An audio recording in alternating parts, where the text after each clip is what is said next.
do want to talk about what happened in Philadelphia last night. R&B singer Sevyn says the Sixers kept her from singing the national anthem because she was wearing a jersey that said, "We matter." Here's what she posted on Twitter.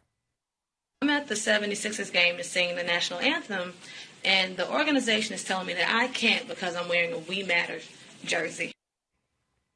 And here was the Sixers' response, quote, "The Philadelphia 76ers organization encourages meaningful actions to drive social change. We use our games to bring people together, to build trust, and to strengthen our communities." The implication, for those of you who misplaced your reading between the lines spectacles, is that Streeter wearing a "We Matter" shirt is somehow in itself divisive. The other implication is that wearing a shirt that promotes discussion and thought among millions of people is somehow not, quote, meaningful action. Look, I have no idea who at the Sixers made this call, and I think it's important to note this was not the NBA preventing Streeter from singing. It was one individual team, and it is that team's right to make that decision. It's their home game. It's their anthem performance. But man, it was a terrible decision, and they will be judged for it. How did we get to a point in this country where a black woman wanting to say that she matters just as much as anyone else is offensive to some people? And how did the Sixers get to the point where those are the people they want to side with? You know the expression, on the wrong side of history?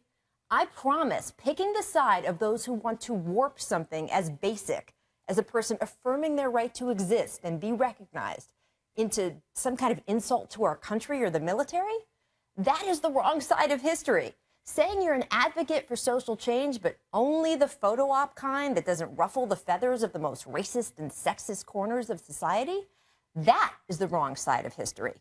One of the reasons I love the NBA so much is that this league has an incredible legacy of being so much better than that. The Sixers would do well to try to live up to that legacy instead of what we saw last night. Take advantage of the youngsters, Miles Turner. That's why they're going to Bogut. Got it, yep. That's tracked down, and that's another Dallas turnover. Ellis lost it. Matthews picked it up. Well, Matthews made a good play. He fooled Ellis, and then Dirk Nowitzki goes up and throws the ball away. And this is not what the Mavericks really want to do this year. That's just a helpful demonstration. I'm not going to sit here and let people disparage Dirk Nowitzki at age 38. I'm not going to let that happen. What are you going to do?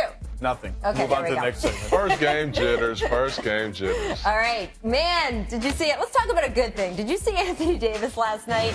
Wow. 5th player ever to drop at least 50 points on an opening night. And that wasn't a Kobe 50, people. That was 50 with 16 boards, 7 steals, 5 assists, 4 blocks. That is some nice company he is in with those numbers. But, guys, his team still lost 5-5 to the Nuggets. I mean, is this the future for AD, Zach? Is this going to be like this great unicorn transcendent talent stuck on this team? Until Drew Holiday comes back from his personal situation, I mean, this is just reality. I mean, he's playing with guys that are, no disrespect, they're backups. Right. They're backups that are starting for the Pelicans. Is one player going to change and that? Well, it would help to have, he's the best shooter on the floor for them a lot. And, it's just when he rolls to the hoop or has the ball in the post, there's nowhere for him to go. There's, 9 bodies everywhere. I just feel bad for him, man. This guy is such a talent. I mean, everybody talks about he can't stay healthy. I mean, just think, some of these times that he's missed a lot of games, he may have been healthy at the end of that and just didn't come back to play. Well, I mean, because the team was so bad. Talk about the health thing, too. That's a little bit of my question here. You have a guy who is clearly special.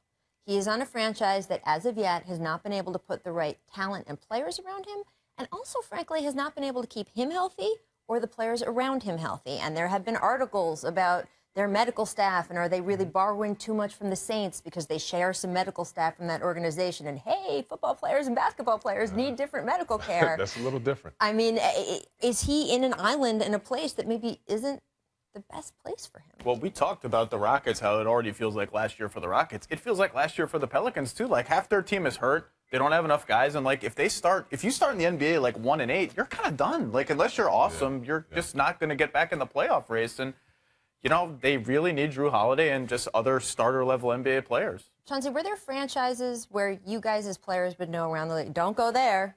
they're not going to take care of you, or they're not going to put the team together. I'm not going to make you name names, but Yeah, there's a few that you know when you're looking around the free agents, you're saying, nah, never mind. I want to be taken care of a little better than that. Right. And I'm not saying the Pelicans are that. I'm wondering whether we're in that situation. I don't know that they not. are or not, but I mean, watching him play and play so well with guys that just can't get it done for him just reminds me really of a guy that you guys are very familiar with, and that's T-Mac. Yeah.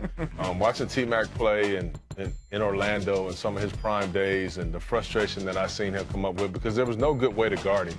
I mean, he could score 40-something and get 15 assists and 8, 9 rebounds anytime he wanted to. It's just, I hope he's not here just wasting his talent away for years in New Orleans when he just doesn't have a chance. And anyone who knows me well knows that New Orleans is my favorite city in the country. So I would want nothing more than to have a successful NBA team. Selfishly, I'd like to go there a little bit more often. I hope that they can get the talent around him and get the health together, because he's so special, right? Me too. We want to see him be special. He was already flexing his wrist last night. That's what I saw. It got me very concerned. All right, let's talk Russell Westbrook. He played his first game of the post-Durant era. And as expected, he did a little bit of everything. A little dancing, 32 points, 12 rebounds, and a late-game takeover that led the Thunder to a 103-97 win at Philadelphia. Now, Sean, should Westbrook feel good about this victory, or are you just scraped by the 76ers and maybe not so much? I think you feel good about any victory. You're like... I mean, you're talking to Westbrook, you know, it's not a shared team anymore. It's my team. And wins matter. It doesn't matter where you're at. I mean, you go to Philly. Last night, it was electric in there. Seeing Joel Embiid, I'm sure they had a lot of people there. Yeah. Seen a little crazy fan in the front who lost a lot of money in a short amount of time. I'm glad that they threw that guy out, right? They should have. Because you have this guy out. There we go. That's lovely, They should have thrown him out. And that was early in the first quarter. Russell's face. I was going to say, that's the best thing he did all night was the face of that idiot, you know? That was a bad investment for him. Going and paying all that money for those tickets and getting put out really quick. But Westbrook is going to be frustrated a lot this year.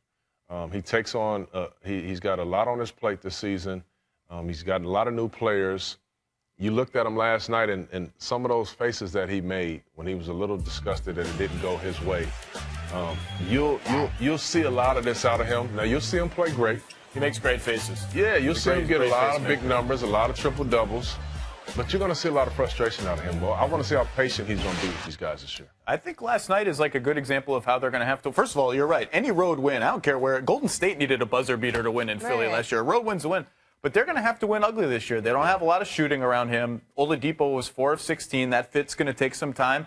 They're like a battering ram. He's just going to have to batter the rim, and they're going to get a million offensive rebounds. It's not going to be pretty, but that's how they're going to have to win games. I think they'll win a decent number. If you had to give me the one way you think Russ's game is going to most change this year without KD there, what would it be?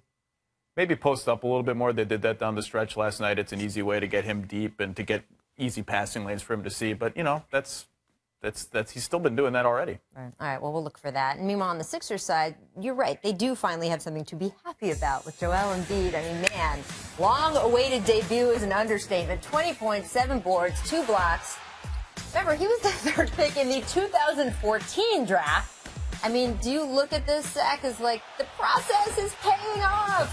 Sam Hinkie cheering up at Stanford. It's funny, like, the process is paying off, but Noel's hurt. Okafor is coming off the bench. Simmons is hurt. Michael Carter-Williams is gone. Like, it's like, this is the whole point, though. The process is if we can get 1 or 2 transcendent guys, everything else is noise. And, like, maybe Joel Embiid is a transcendent guy. I'm excited to watch him play. Can the dude pass once? He has no assists in preseason or regular games. 0 assists. Like, I might get an assist by accident if he threw me on the floor. Those are Kobe points. That was the distinction I was trying to make earlier. I'll tell you what, this kid's ceiling is unbelievable. They're not paying him to pass, first of all, Zach. They're paying him to get buckets. Just one They're paying him to block some shots. This guy's been sitting out for 2 years. Living an NBA lifestyle. I wouldn't pass either. Let him shoot the ball. Look at the dream. Oh, look man, look at God. the dream. I mean, the greatest of all time. For a center position that I've seen, this guy's the best I've ever seen. I see some similarities. Are you already? The man has played one official basketball game. But that's all I can go on, right? Here's what I'm saying. That's all I can go on. Joe Klein didn't turn on his TV today and think, I'm going to get on a highlight with Hakeem Olajuwon. We got to do Joe Klein like that on ESPN? I mean, look, it happens. You got to live with it for the rest of your life.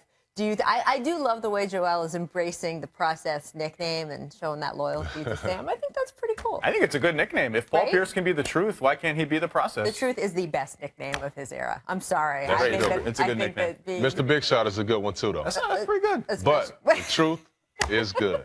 You're repping for yours? I mean, I'm just saying. You talking about good nicknames? Especially, I will say that the only reason I would stunt for the Truth is the way that Shaq bestowed it and delivered it, which is when he said, Paul Pierce is the bleep, bleep truth. I also like the That was answer. pretty. The answer is was pretty one of the good. best, too. That was big. Your favorite nickname for an NBA player? Right on the spot like that? It's not that hard a question, Zach. Let's go with the Truth. The Truth is really good. Big I Ticket's got a good nothing. one, too. Big I don't Ticket. like Big big. Ticket's I don't a like good big ticket. You don't like the big Not a ticket? fan. Why? Not a fan. I like It's a that. big ticket. What is it? I don't know. He's the big ticket. I He's the one you want to understand. see. He's I in the understand the minority. He's in the meaning. minority. Stifle Zach's used Tower, to that. people like for Rudy Gobert. Stifle Tower, that's pretty good. That's not bad. I still like Slim Reaper, even though we're Stifle not allowed Tower, to use it. no bueno. Oh, No blame. wow. Okay, all right. Boom. Coming up on the jump. Somebody got paid, and Vince Carter teaches the youth a thing or two. But first, I want to go to our distant replay. LeBron 7 years ago today. And the theft, the first turnover by Cleveland. Here is Rondo. Wow. With the rejection. That was 2009.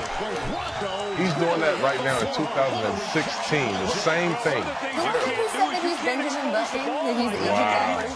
Wonder if Rondo thought of this when Andre the Iggy block happened. But you know what I give Rondo credit for? He tried to dunk that. Well, Hawks agreed to a 4-year, $70 million extension yesterday. Zach, you had him in your most intriguing players to watch column. Who got the better of this one, the Hawks or Schroeder? I think they both made out all right. Probably the Hawks a little bit because he's going to put up big numbers this year, and there are a bunch of teams who are going to be looking at point guards this summer. He probably would have gotten more than that. But look, he gets to say, I have $70 million coming to me right now. I'm not worried about getting injured. That money is mine. That is big money for all of us, and poor Chauncey, who played in the era before this fight, the Caps fight. Yeah, But- Dennis Schroeder, 70 million, 4 years. All right. But if I'm Dennis, I'm happy. If I'm Dennis, I'm happy because I was a backup a year ago, and I'm not so sure he's not still a backup. Right. But either way it is, 4 years, 70 million, you're getting paid starter money. But wasn't that was a situation where something had to give, right? Sure. You gotta sure. pick one of those guys. They picked Yeah, Schroeder. yeah. You gave away an all-star caliber point guard. They got a lottery pick. You know, they feel good about him. Oh, that's the buzzer. Make or miss. Time for make or miss. Make. There we go. Creating space. We're going to get this down, people. Jonas Valanciunas created some distance between himself and Andre Drummond with his elbow last night. Chance, do you approve of this methodology here? Well, I mean, I've been known to do that a time or two. I mean, Just, I yeah. think what you can assure that Drummond won't get that close next time. Which is, of course, the goal, I take it. Miss youth. 39-year-old Vince Carter guarded 21-year-old Andrew Wiggins in the fourth quarter last night. He held Wiggins to 2 points. That's right. Zach, you impressed? Vince Carter, single best transition from superstar to role player in the history of the NBA. And 39. Chance, how old are you? I'm 40. I just turned 40. But I'm happy to see Vince holding it down for the old heads like Yeah, myself. there we go. All right, Miss Drawing. Several NBA players had self-portraits in GQ magazine, and Zach, what, Boogie? Come on. Do we... Andre Drummond's is the worst. Wait till you see that one coming. What is that? All I know, if I could make my own self, I would have drew up a picture that looked a little bit like Billy D. Williams and Denzel mixed up. That's all I'm saying. Billy D in That's all I'm Star Wars saying. in Empire? That's what you want? You want that look? I mean, not those looks. Aaron Gordon's is pretty good. Some of them pretty good. We're going to have a drawing contest here on the jump, and then tomorrow we're going to make All right. everyone show I'm their in. drawings. There you go. I think that's what we're going to do. Nickname conversation. Who gave you Mr. Big Shot? Rick Mahorn, There we go. See, that is a worthy the bad nickname. boy. Yeah. Boom.